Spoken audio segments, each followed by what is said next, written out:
Tina Schouw is an important singer and songwriter from Cape Town. In this interview, she traces her life in music in South Africa and in the world. Hello, Tina. Would you give your full name? Yes. And when and where you were born? Okay, so my full name is Bettina Neve Schouw, and I was born in Salt River on the 5th of August 1961. When I lived in Salt River, it was a mixture of Christian and Muslim communities. And it was quite an amazing community to grow up in, because you felt that regardless of religion, people accepted you as you were, but you had the sense of like a broader community looking out, looking after you and looking out for you, which was really wonderful.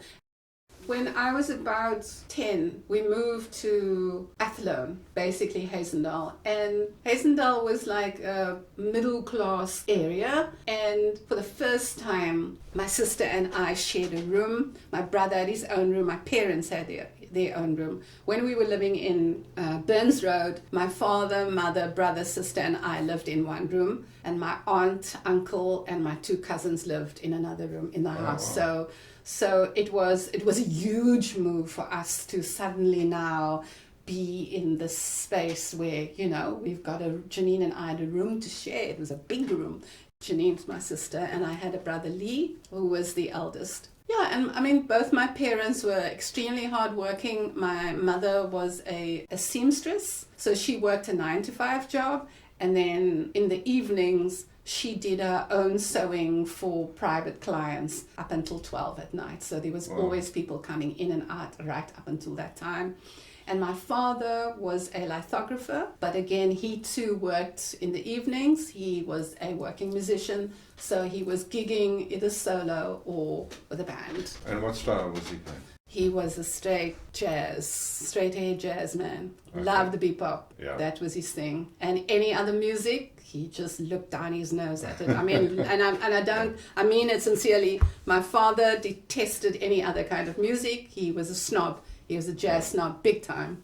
So that was my father. But do you think that he was part of the inspiration for you to become a musician? Completely, because there was music and musicians in our house before we were even born. So my dad was working, you know, and he was playing. And that was the norm. They would come and they would rehearse at our place. So we were accustomed to that. Yeah. And I remember in Salt River and in Hazendal, during the week, the band would come and practice at our place in the evenings. And then on a Friday night, they would all come to our house. So this was his band? It was a band that he belonged to. I'm not quite sure who it was. So sometimes it was like who's the one? Like the one time he worked with Tony Schulder.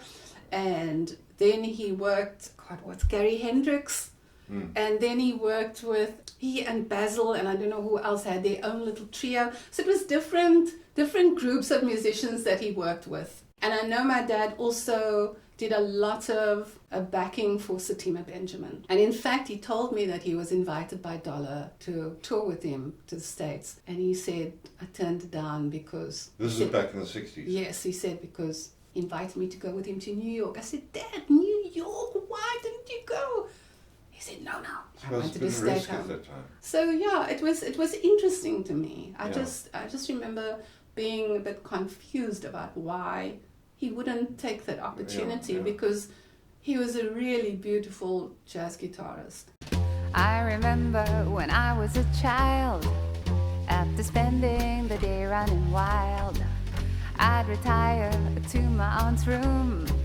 I'd wear her jewelry and I'd smell her perfume, and I'd say, I want to be grown up and big like you. I want to do the things that grown-ups do. I want to wear lipstick and tease my hair. Are there any other people who played a role in you becoming a musician? So obviously my father was the biggest one. Like this one time, one of the singer was sick, and he invited me to teach the band the song Killing Me Softly. It was just like that, matter of fact. And off I went, and then as I was singing, I was thinking, jeez, I know my father. My father's like very specific. So if he's asking me to teach the band, I must have something. It twigged instantly. I also used to sneak into his room while they were at work, and I would pull out the Gibson and I would try and play, and so that was a big thing. Then in my community, when we were living in Hazendale, there were 3 other people, Julia de Bruin, Linda de Bruin, and Colin Prim, who all played guitar. So we would often just like get together and, just jam. But Linda de Bruin was very specific because she wrote her own songs and she played them. And she knew I did that too. So then what would happen is we'd call each other and say, hey, I wrote a new song, come listen.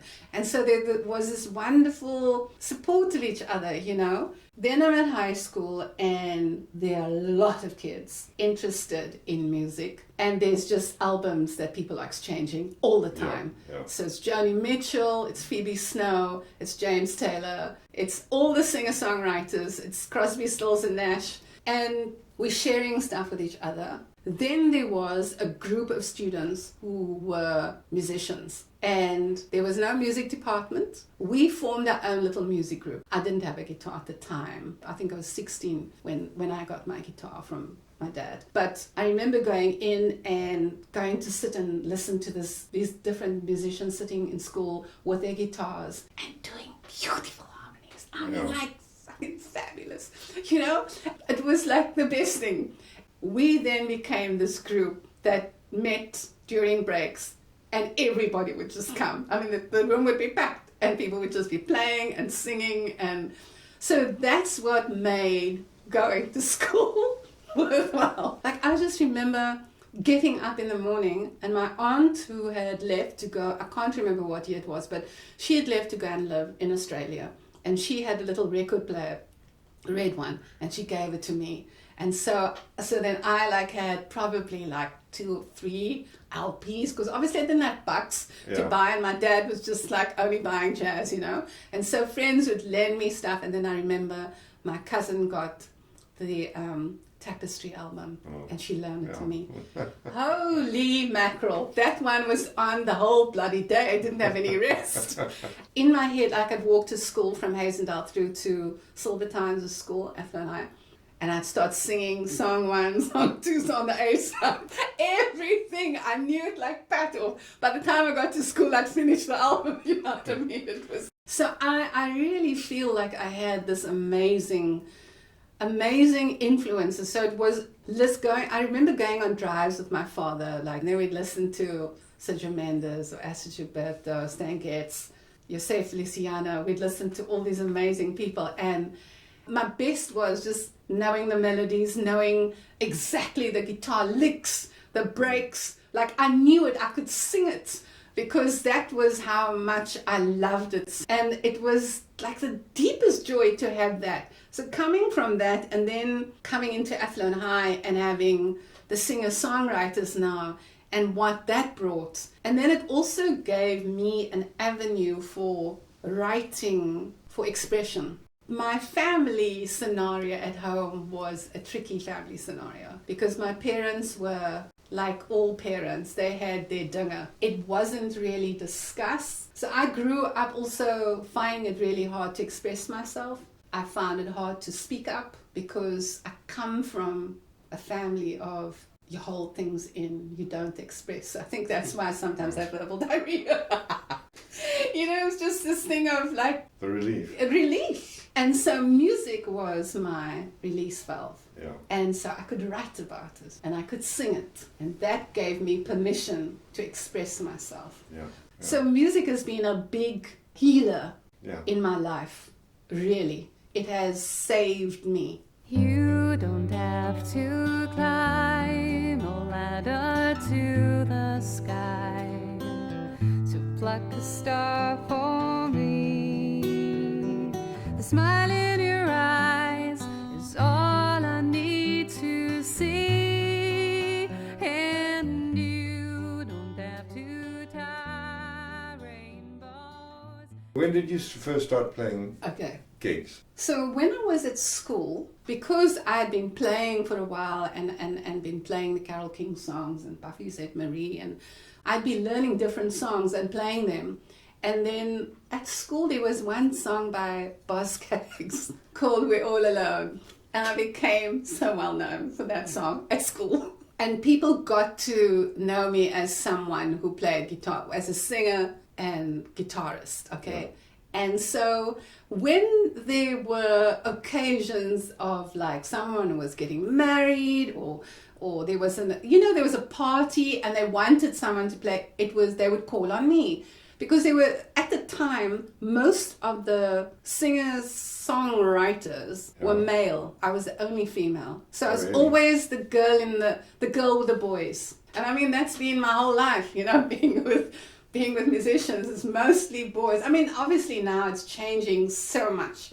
But anyway, so that was a start. Then I got to college. That's when I became politically conscientized and was part of the SRC. I was singing a Buffy St. Marie song called My Country, 'Tis of Thy People You're Dying. And it's a really powerful, beautiful song. And one day, after performing it for the 100th time, this friend of mine came up and he said, I look forward to the day when you will write a song about our own country because I know you're going to do it. And he said it with such simple conviction that I was like, well, if he said I can do it, then I guess I can. And so I wrote it. And I wrote our song, and I wrote When All the Children Play Again. And that was a song during the 80s that everybody knew me for. They would always ask about it. They would invite me to play it. So at every political gathering and cultural event. And so there was that. And then there was also, as I say, people got married, people had funerals, people died. And they would invite me to play at these different moments. And then I thought, I want to do this even if it's just a part-time thing, because obviously I was studying at college. And I think my first gig was somewhere in Rondebosch here. There was a little Italian restaurant in Rondebosch. That's where I had my first gig. And then I think my next gig was playing solo at the Hohenhout Hotel in Constantia. And then one night, the restaurant, I think it was empty. There was no bookings. So they invited me to come and sing in a bar. So this is early 80s? The early 80s was here, as I say, in Rondebosch. And then I think in 86, 87, I started playing at the Hohenhout Hotel. As I say, the one night they asked me to come and play in the bar. And one of the people who worked there said, play your own stuff. I said, no, I can't play my own material here. It's it's not that. They said, no, there's hardly anybody here, Tina. So I played When All the Children Play Again. And the next thing, these two guys walk in. And I'm thinking, do I stop playing? Because, this political song. And then at the end of the evening, they called me over. They said, one of the waiters came and said, they would like to speak to you. Now my heart's going. I'm thinking, what am I going to say? And because your brain is just going nuts, Yes, of course. And then they said, so that song about the children, whose song is this? So I said, it's my song. So they said, okay, we are lawyers representing detainees here in Israel. Yes. Essa Musa and Taladia, those are the two lawyers at the time. They said, we are going to a conference in Zimbabwe called Children Under Law and Repression in South Africa. And we would like you to come and sing that song there. Okay, but I've never heard of them. I didn't know who they were. They said, but we need to get your passport and everything because we've got to organize a ticket for you and everything. And the next thing, I was flown to Hawaii. So when was this? This is 1987. So 87, okay. And I sang, and that was the first time I met Oliver Tambo.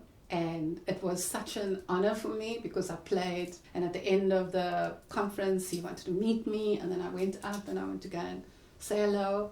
And he was like, thank you so much for writing your songs. Please keep writing more. You're doing our country a service. And it was just really wonderful. And I just remember coming out full of fear and flum. And then the next thing I know, Rashid contacts me and he says, Tina, the anti-apartheid movement in the Netherlands have invited 100 South African artists and you're one of them. Get your passport ready. And then off I went. That period then, so that was 1987, then 1989, 90, 91, I traveled a lot to Holland, Germany, Switzerland, performing. The first time was a solo tour of like Amsterdam, Belgium, Germany, but like a whole lot of different places in And Germany. this is all solo. All solo, yes. Wow. Because literally, like the first tour was just me, 30 days, every night, solo performance Yeah. on my own. And literally like guitar and my haversack. And then they put me on a train and say, take the train to whatever town. Someone will meet you there. Yeah. They meet me at the station, pick me Yeah. up, take me to the venue, do sound check, take me to the No place cell that's going to phones. sleep. No, nothing. Exactly. Tell me, when will the children play again? Tell me, when will the laughter come again? Tell me, how many children will have to die before we really try? And I came back from, that little tour. I was cooking, man, because it was, you know what I mean? Like if you're playing like that every day, it's just like it really like builds stamina. And you know what was amazing though, was I just felt like, I was impressed by the quality of sound in each venue. Actually, was really, really good. I'm talking mostly about Europe. And I was like, God, I wish we had that here back home, But that was then, you know what I mean? I think it's different now, but I still feel like you have to have a certain level of, what's the word? Appreciation. Yes, for good sound. Standard of listening to an album or listening to music where there's good quality sound so you can really appreciate it. Yeah. And to grow people's ears to say, this is good sound and this is why I can appreciate this musician or this CD or this album. Yeah. Like discernment. And you need to teach people that, because my father taught me that. When I did the children's album, for example, but I said, like, I want something that is just, I want a beautiful children's CD. I want something that the parents listening to will go, Schouw, that's lovely. Even if it's simple, but it's beautifully done. So I said, James, when you're playing, don't think I'm playing for kids. I don't want you to think like that. I just want you to play. Yeah. And keep it as simple as possible, but play. I want the kids' ears to sort of be open completely. My father never said, Tina, this is for you as a kid. Yeah. He just played stuff. And I also learned that when I was busy rehearsing at home on, I can't remember it's a song that I haven't recorded yet called Song for My Brother. And it's in 6/8. And the melody is kind of like, do ba de ba da ba de ba do ba de ba da ba do ba do ba de ba do ba de da ba de da ba do ba da ba de da ba de ba do ba de da ba do ba do ba de ba do ba de da ba de da ba do. It's got all these like lovely little rhythms. And my boy, who was 4 or 5, and he would just sit in my room and listen because he wanted to, and something about it pulled him in. One day, I'm walking down the passage. My friend's also walking down the passage. I just hear do ba de da ba de ba do ba de da ba do ba da ba de. Nobody had told him that it was difficult to learn. Nobody had said you just got to sing Twinkle, Twinkle, Little Star. And that's when I realized, like, we put these confines on kids about what we think they can learn and not learn. No, he just did it. And so I thought, what would I like to hear as a parent? I want to hear really beautiful guitar playing, because that's what I remember as a kid. My dad just playing beautiful jazz melodies, and I loved it. And they're the songs to this day, Luke, that I still sing.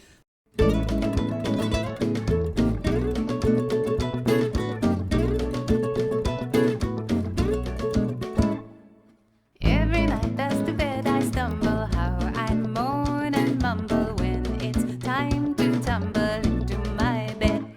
Music has this thing, it's like, it's just available, and if you expose kids to it, they will just absorb it. And that was 2009 when James and I went into the studio, and everything about this album absolutely love, because James is just such a brilliant musician and producer. And This is James Schofield. yes. So it was just like fun, like what a, I love making my son laugh. And so I would try and write material that would make him laugh. I'm not scared to walk in the dark. I'm not scared of the da-da-da. And monsters and dinosaurs don't scare me. Just things that go bump in the night. I'm not scared of fiery dragons. So it's just this lovely, like swing thing. But he loved singing it because it was all these scary things, but not so scary. Just being silly, but also having beautiful music underneath it, So the kid could enjoy it, but the parents also could. And I must say, I have to share this little story. My dear friend Graham Weir from Not the Midnight Mass that I was a part of as well. He bought the album, and he didn't have any kids. But he said to me, he and his partner Darren, would often at night, when they just wanted a chilled, relaxed evening, they would put on this album because they loved the gentleness of it and how it just relaxed them. And so for me, that was such a wonderful image to imagine that there's this album that actually appeals to the child inside of you as well. Yeah. But it also is still beautiful enough to just chill with, because the music is so lovely.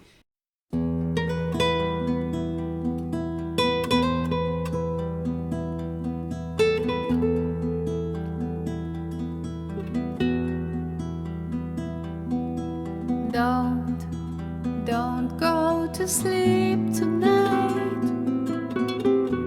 Halley's comet is flying by.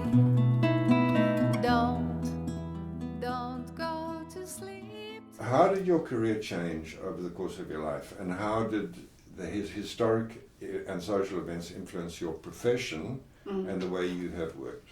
I always knew that I wanted more information about what was happening in our country. But my parents were like many people who were like, do not rock the boat. So by the time I got to college, all I knew was that I felt I wanted to be part of it. I felt guilty that I wasn't part of being out there and protesting during the 76 because, I was a good girl. I listened to my parents, and so that's what I did. And then when I got to college, it was a very different scenario because people spoke about it, the lecturers, the students, and I asked questions and I got answers and I started to form my own opinion about things, and I felt I want to use my music as a way of reflecting what is happening in the country. And so that's when I started writing my songs and being involved in the SRC at Hewitt. We were in the thick of it in the 80s, 86, 85, 86. There were marches and rallies and meetings at different schools. It was Sinton, Livingston, Hewitt, Belleville Teachers Training College, UWC. And there was all these different communication happening politically with the colleges, with the schools saying, let's meet, let's join together and do a march here or do a march there or have a meeting here or a meeting there. And then the next thing you're in the road and the cops are there and they're shooting stuff and it's, so you're in the thick of it and people die around you and people are detained and people go missing, and then you have to deal with that, and what does it mean and how do you process that? And so the writing about those things is very important to me, and then people knew that that's what I did. And so, for example, the lawyers, those very lawyers that asked me to come and sing at the conference, then would contact me and say, we're having a meeting for parents of the kids who are detained at the moment. Can you come and sing a song for them? So then I'd meet the parents and you'd meet their grief and their sorrow and their rage and their anger. And so I felt emotionally, I carried a lot of that. I was always in it. And so it was a huge thing for me, and so I did that and I allowed my journey to take me where it did. And as I say, it took me overseas. And then when I came back to South Africa, we knew that there was negotiations happening in the country. Were you coming from where? From Europe. I could feel that there was a change happening in the country because people were having negotiations and there was talk Mandela was going to be set free at some point, but we didn't know when. There was a lot happening And I almost felt like I could give myself permission to then chill a little bit in terms of the work, because it was intense.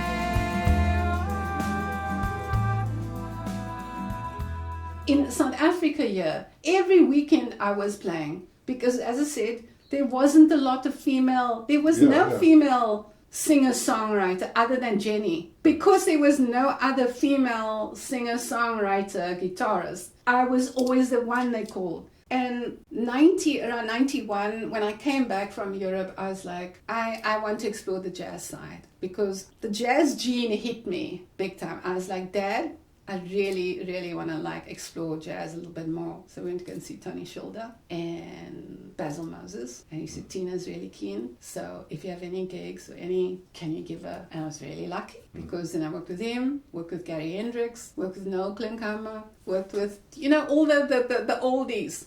But it was my way in. And then I was still doing a little bit on my own as well, just more commercial stuff, So there was that. And then there was also singing jazz with whoever was available and whoever needed me. And then I met David. And yes. And David was playing in OBS at places. Ruby in the Dust. Yes. And so we started working together. And at the same time, there was also the gig with Andrew Ford, Dave Ridgway. And on the corner of Napier and was it Piano Bar? Yes, I think it was. Yes, exactly. And so, I got around, and then once you start getting into the jazz world, then obviously and that's when I met Andrew Lilly, and, I started doing the Dock Roads, started doing Green Dolphin. 91 through to 95, I was doing jazz, and I was also in the musicals. Oh, yeah. So and I loved it. My mom was a big musical fan, and she always Tina, you can learn this song and that song and sing this and sing that. And so I just went in for auditions, and I got into Jesus Christ Superstar, played Mary, did Hair, did The King and I at Pact in Pretoria. But so it was amazing to actually be involved in all these little different things. From 1996, the money for the musicals ran out, because the state used to provide a lot of that. Oh, really? I then said, okay, I'm going to start start performing my own material and kind of doing it more commercially. And that's when I got hold of David, and we did a show called Travels with My Songs, which was basically about how I moved from my political songs and the influences into the jazz stuff as well. So that was one of them. Then Dave and I did I'm Feeling Fine, which was a Beatles kind of, just a showcase. Yes, that's what we did. We did quite a few, and that we took up to Namibia. Okay. So that was 96, 97, 98, 99. So I always had my hand in a whole lot of different things. It was always that mixture.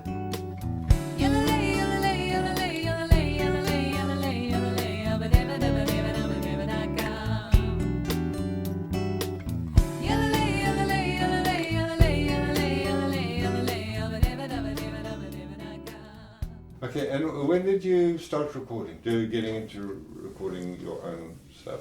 The first time I ever recorded any of my stuff was when I was overseas, and I wish I had a copy of that tape, but it was with Tony Sidris, Brian Abrams on bass. We recorded probably 5 or 6 of my protest songs. That was when I was overseas in London, somewhere between 89 and 91. But I do know that I did go into the studio, and I can't remember what year this was, with Murray Anderson to record some of my own original songs. Also don't know what, again, it was a tape, Then in 2000, I decided I wanted to record And so I thought, okay, I want to do an album, and that's when Bleed was done. And sort of Andrew Lilly was kind of producer of that album, but Dave was kind of musical director in a way, because he obviously, yes, because we'd worked together for so long, so he knew what I wanted. And then 2008 or 9, I did the children's CD with James, and we did it at his studio. And then I also did my children's books. It came out at the same time that I did this one children's book called Dreamwalking. And then 2010, I went back into the studio to record Wind's Call, and that was with Mark Fransman as producer. And we kind of co-produced it because I wanted to have a little bit more say, and I felt ready to do that, whereas I didn't feel ready with Bleed. And that was really lovely. I really enjoyed that process as well, because Mark was amazing. He didn't try and put his ideas onto me about what he wanted it to be. Always asked Amanda Tiffin if she would help me get a few of my songs transcribed. And so she would always try and see who was available to try and take this on as a little project. And then Gabby Ann Abrams was doing a thesis on my protest songs, and I said to her, look, can we have something where I can go into the studio and record these songs, because I would like them recorded as well.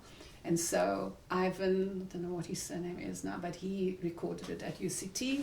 So I've got that now, and I've got the songs transcribed as well, which is fantastic. And I know it has value, because I know that over the years, so many students from UCT have come to interview me about my work done during the 80s. I mean, I can't even begin to tell you how many. And I enjoyed sharing that information, but I thought, it would be nice for me to actually write this information down and record this information and put out the songs, so that when they're doing their research, as they do, it's available. This year has been a process of looking at my body of work and trying to separate them into little clusters of songs. So the first is the socio-political commentary songs during the 80s, which has been transcribed now. And then there's a second set of sort of socio-political commentary songs, which is from 1994 onwards to up until now. A lot of them have come from this ensemble that I've been a part of since 2010, called the Insurrections Ensemble, which is a mixture of South African and Indian poets, writers, musicians, songwriters. And every year we get together, decide on a theme, and we write to that theme, and we record, and we do one performance. Hopefully either perform in Cape Town, Durban, Johannesburg, or sometimes in India. Every day I celebrate beautiful woman, beautiful me. Every day I celebrate beautiful woman, beautiful me. And then, as I said, Not the Midnight Mass is a group that I worked with. So Christine Weir and Graham Weir were the main members of the group, and they've had various musicians or singers rather, had joined this group over the years. There was always different configurations of singers coming in, and at some point I joined them. And that was also wonderful, because I love laughter. I love being with people who are irreverent, and Graham and Christine are exactly that.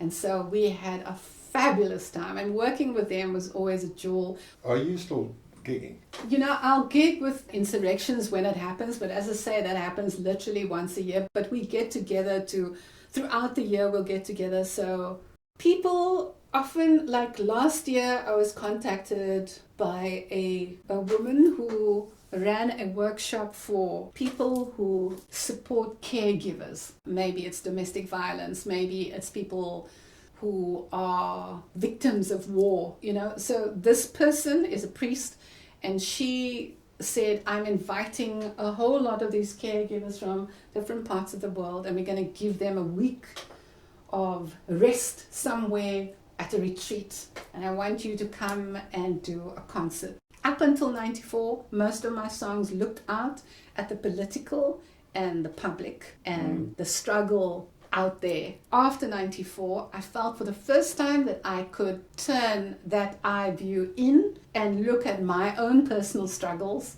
And so I started writing songs to heal myself, also hoping that by singing those songs it will heal other people as well. And so I looked at all my material and I constructed a show that would speak to that theme.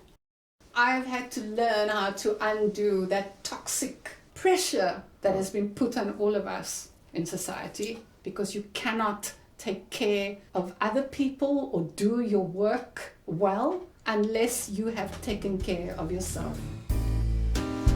I look for love in many different places.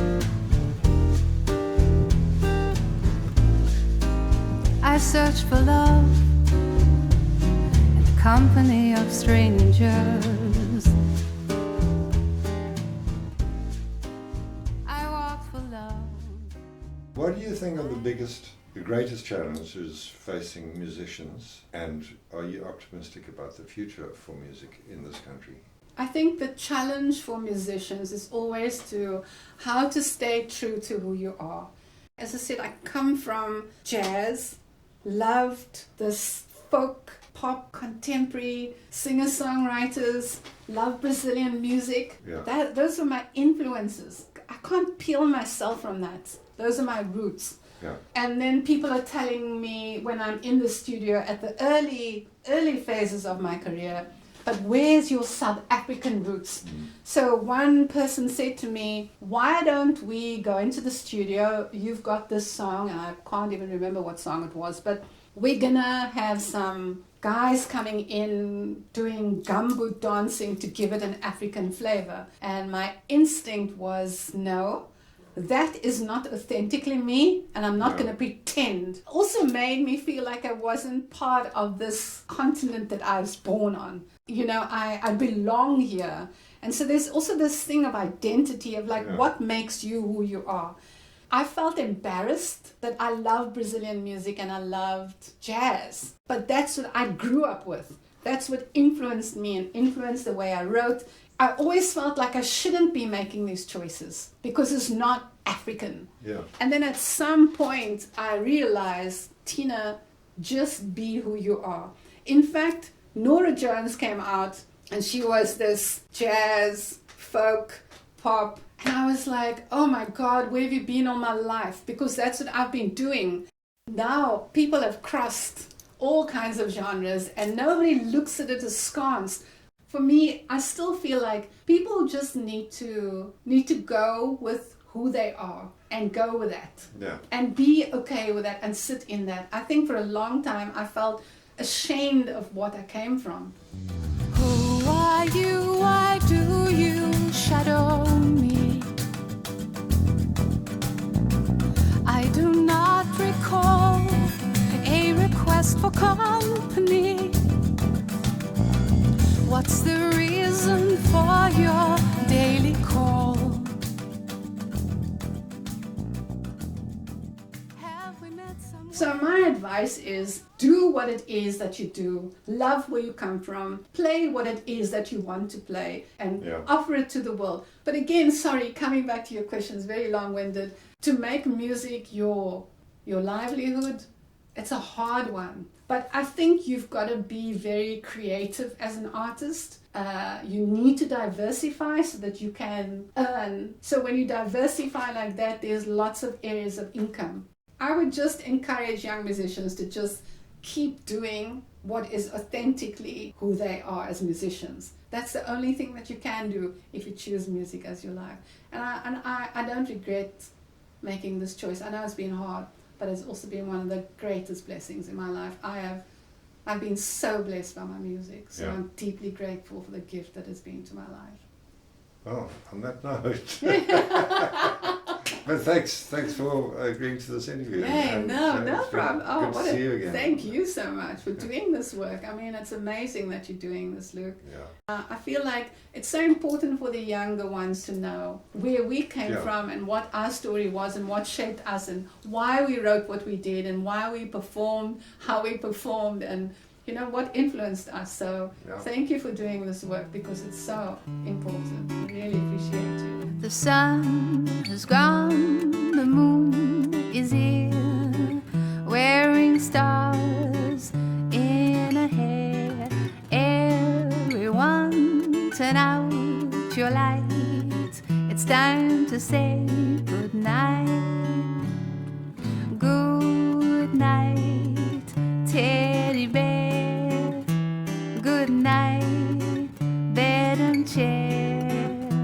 Good night, roof and floor.